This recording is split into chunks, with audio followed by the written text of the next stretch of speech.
All right, so you know how there are certain phrases that should immediately make you suspicious, like when someone says, "Trust me," you probably shouldn't trust them.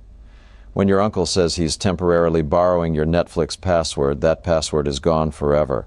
Or when a guy who bankrupted a casino promises to run the economy like a business, well, you're watching 72,000 manufacturing jobs disappear while he calls it a boom.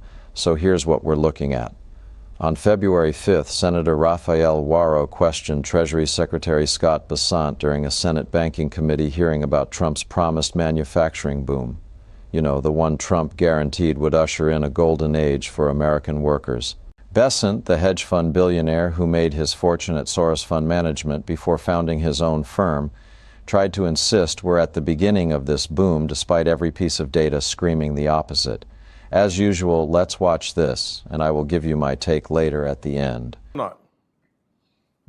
Thank you, Chair Scott, and welcome, Secretary Bessent. President Trump promised that his administration would usher in a, quote, golden age of American manufacturing. In September 2024, at a rally in my home state of Georgia, Donald Trump said, quote, "We're going to have a manufacturing boom."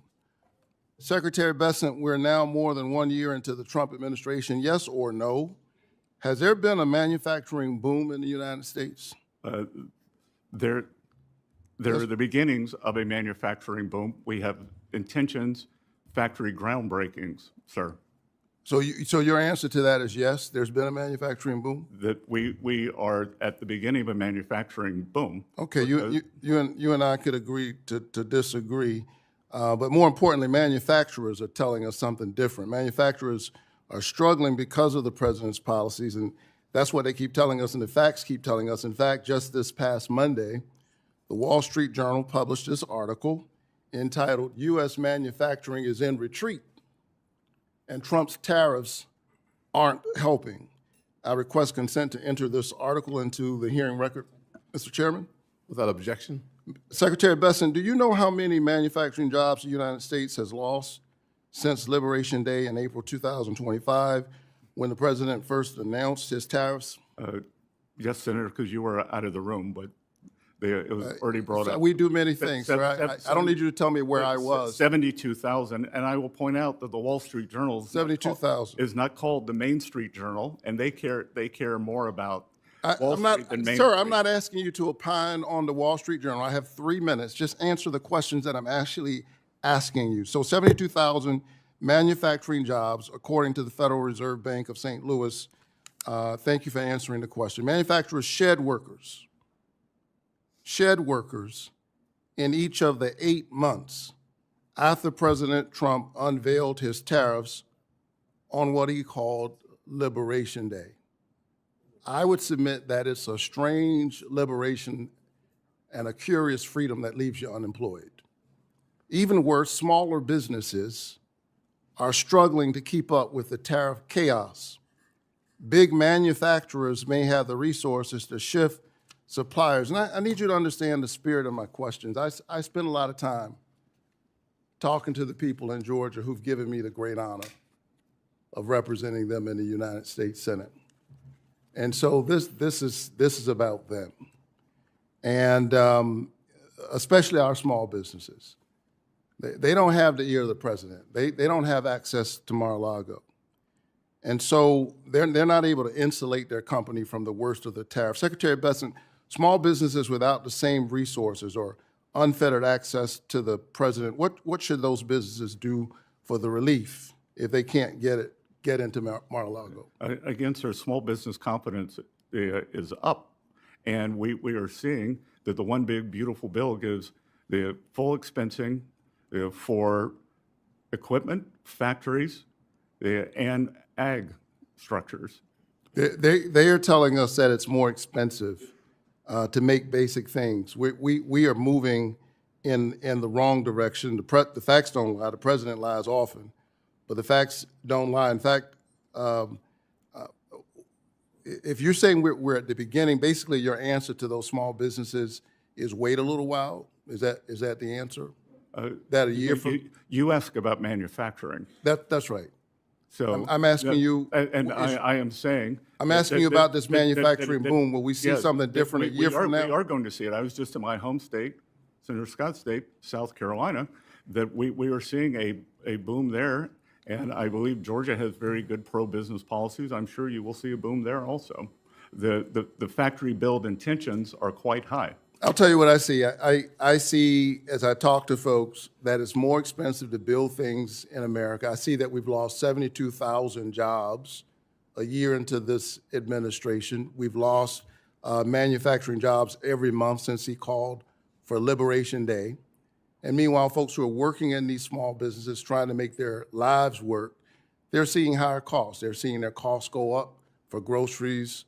They're seeing their costs go up for electricity. They're seeing their costs go up for health care.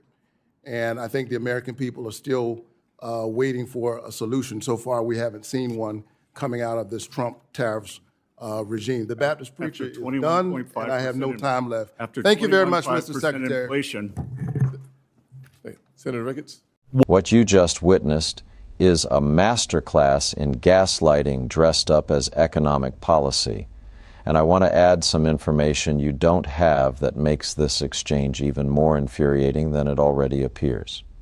First, let's talk about what happened on Liberation Day. On April 2nd, 2025, Trump declared a national emergency over the U.S. trade deficit and invoked the International Emergency Economic Powers Act to impose a baseline 10% tariff on nearly all countries, with higher reciprocal tariffs on about 60 major trading partners.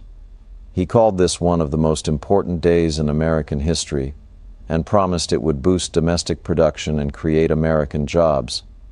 The announcement immediately triggered what multiple sources described as a global market crash. According to Reuters market coverage, the NASDAQ fell 5.97% on April 3rd. Trump had to pause the higher tariffs within a week because markets were in free fall. Now here's what Bessent conveniently left out when Senator Warnock asked him about manufacturing jobs. The U.S. has lost 72,000 manufacturing jobs from April 2025 when Trump announced these tariffs through December 2025, but it gets worse. According to the Center for American Progress, manufacturing employment has declined every single month since Liberation Day. The Washington Post reported that U.S. factories employ 12.7 million people today, 72,000 fewer than when Trump made his Rose Garden announcement, and noted that the trade measures that the president said would spur manufacturing have instead hampered it, according to most mainstream economists. The Yale Budget Lab estimates these tariff policies cost each household $1,800 on average in 2025, with apparel prices rising 28% and food prices climbing about 2% due to tariffs alone. And when Bessent tried to dismiss the Wall Street Journal, saying it's not called the Main Street Journal and claiming they care more about Wall Street than Main Street, he was trying to distract from a brutal reality. That February 3rd, 2026, Wall Street Journal article Warnock referenced literally said the manufacturing boom President Trump promised would usher in a golden age for America is going in reverse. The Journal reported that manufacturing employment has fallen below pre-pandemic levels. This isn't some progressive think tank making these claims. This is the Wall Street Journal, which is about as friendly to conservative economic policy as you can get. Here's the mechanism you need to understand. Tariffs are taxes on imported goods paid by U.S. companies when they bring products into the country. Those companies then pass those costs on to consumers through higher prices. But for manufacturers who rely on imported parts, steel, aluminum, computer chips, whatever, those tariffs make it more expensive to produce goods here. So instead of bringing manufacturing back, the tariffs are actually making it harder for American manufacturers to compete.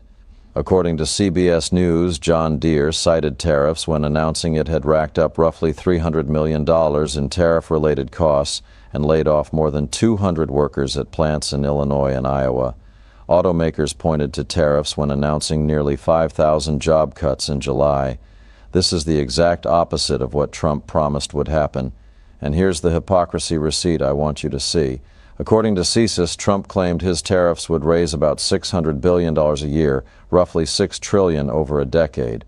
But their modeling found the tariffs would only bring in about $330 billion in annual revenue while reducing U.S. GDP by roughly 1%, equivalent to roughly $300 billion in annual output loss. So we're losing more in economic output than we're gaining in revenue. We're making people poorer while claiming to make them richer. That's not a strategy, that's a con.